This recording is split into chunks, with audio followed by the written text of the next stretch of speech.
I love the architecture, I love the trees, I love the little park down by the creek. It just seemed like a really comfortable place to live.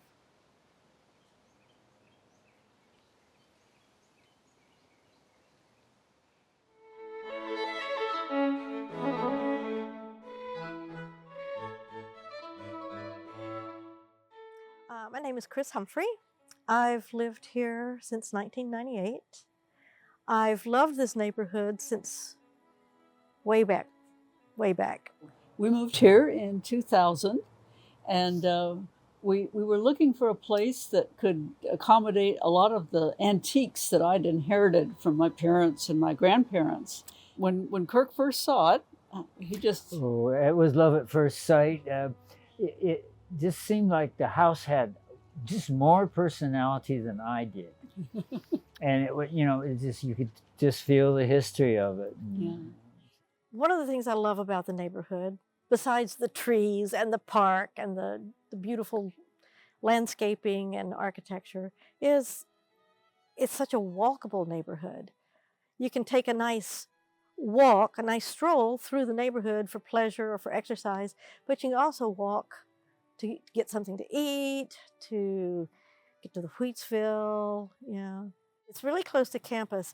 When I moved here, I was working at UT, and I could either walk every day and never have to pay for parking, which was great, or if I was lazy or it was hot or too cold or whatever, I could ride the UT shuttle bus. And I mean, that's pretty awesome. Carol teaches at UT, Right, yeah. and we literally could walk. hmm Uh, If I didn't have so many books that I had to have with me Yeah. because I'm an English professor, I would be walking. But yeah. as it is, I can get back and forth on campus so quickly that it makes me feel like we really live as part of the campus community.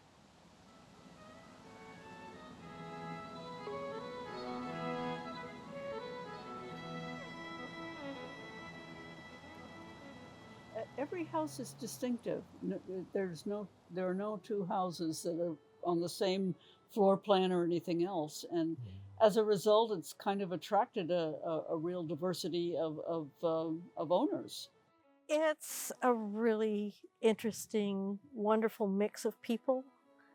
On this street alone, I know of 2 writers, a surgeon, 4 professors, an artist, and yeah, and that's just on this street. And there are probably other people that I don't know that are just as creative and vibrant and wonderful.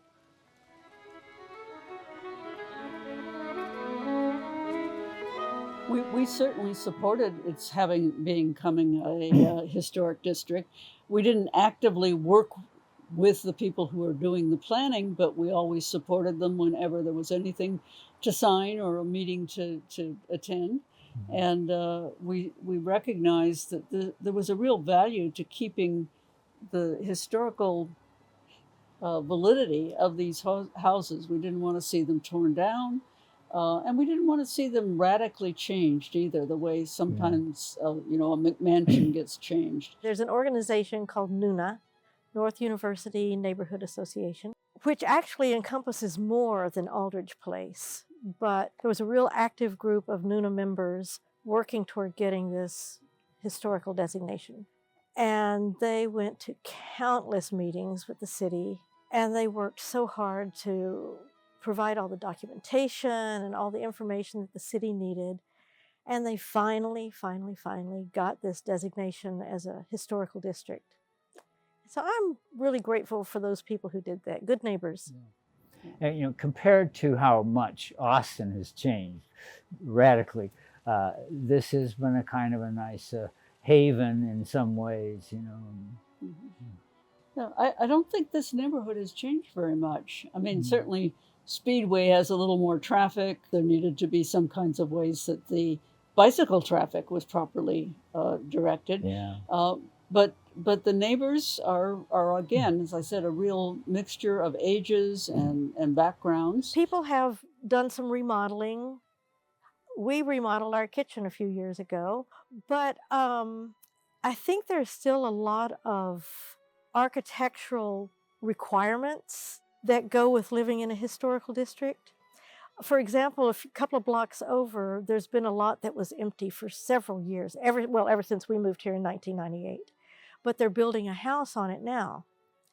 And the house, the architecture of the house fits in with the rest of the neighborhood. And so by the time it's finished and landscaped, it's going to look like it's been here just like all the other houses have. But one of the things that I find the most interesting about this neighborhood and the houses that are the age of my house, the ones that were built in the 20s, a lot of Texans went to France to fight in World War I. They were part of the 36th Division, whatever it is, same that we have at Camp Mabry right now, the National Guard. My grandfather was one of them.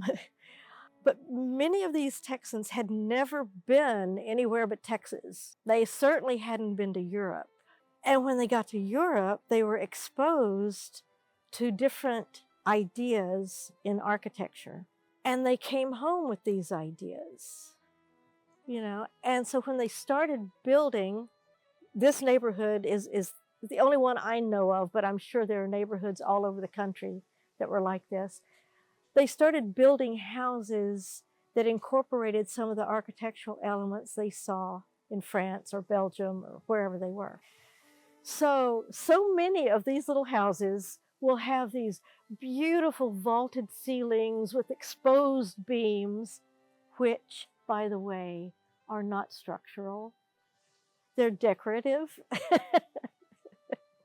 but they look like what they had seen in Europe. And I think that's just a really interesting little note about these houses.